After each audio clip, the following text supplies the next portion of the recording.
ഇന്നലെ രാത്രി കിടക്കാൻ നേരം ഞാൻ ആലോചിക്കായിരുന്നേ 2024 ഞാൻ എന്താണ് നേടിയെന്നുള്ളത്.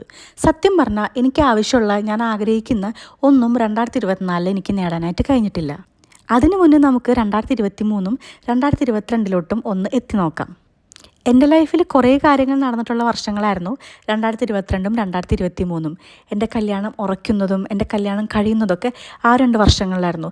പിന്നെ ഞാൻ പുറത്ത് മാറി നിന്ന് പോയി ജോലി ചെയ്യുക, ഹോസ്റ്റലിൽ നിൽക്കുക. കൊച്ചിയിലെത്തിയപ്പോൾ കേരളത്തിൻ്റെ ഒരറ്റം തൊട്ട് മറ്റേ അറ്റം വരെയുള്ള ജില്ലകളിലെ കുട്ടികൾ അവിടെ ജോലിക്കായി വന്നിട്ടുണ്ടായിരുന്നു, ഹോസ്റ്റലിൽ നിൽക്കാനുണ്ടായിരുന്നു. അവരുടെ സ്ലാങ്ങും അവരുടെ കാര്യങ്ങളും ചെയ്തികളും ഫുഡ് ഹാബിറ്റ്സും അവരുടെ സ്വഭാവങ്ങളും എല്ലാം ഞാൻ മനസ്സിലാക്കി. ഞാൻ കുറേ നല്ല കാര്യങ്ങളും പഠിച്ചിട്ടുണ്ട്, കുറേ അവരിൽ നിന്നുള്ള മോശ അനുഭവങ്ങൾ എനിക്ക് ഉണ്ടായിട്ടുണ്ട്.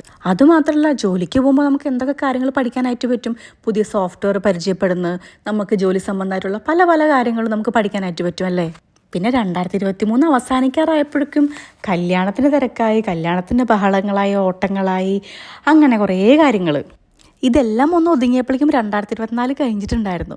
പിന്നെ ദേ യു എയിലെത്തിയപ്പോഴാണ് കുക്കിംഗ് ഒരു വില്ലനായിട്ട് എനിക്ക് വന്നത്. പക്ഷെ പിന്നെ ഞാൻ കുക്കിംഗ് ചെയ്യാനായിട്ട് തുടങ്ങി, ഓരോന്ന് പഠിക്കാനായിട്ട് തുടങ്ങി. യു എയിലെത്തിയപ്പോഴാണ് ഞാൻ മനസ്സിലാക്കിയത് ഇവിടെ ജോലി കിട്ടാൻ നല്ല പാടാന്നുള്ളത്. പക്ഷേ നമ്മളുടെ അത്ര പോലും പഠിക്കാത്ത ഒരുപാട് പേര് ഇവിടെ നല്ല രീതിക്ക് വർക്ക് ചെയ്യുന്നത് കാണുമ്പോൾ ഞാൻ ഭയങ്കരമായിട്ട് വിഷമിച്ചിട്ടുണ്ട്, ഡീമോട്ടിവേറ്റഡ് ആയിട്ടുണ്ട്.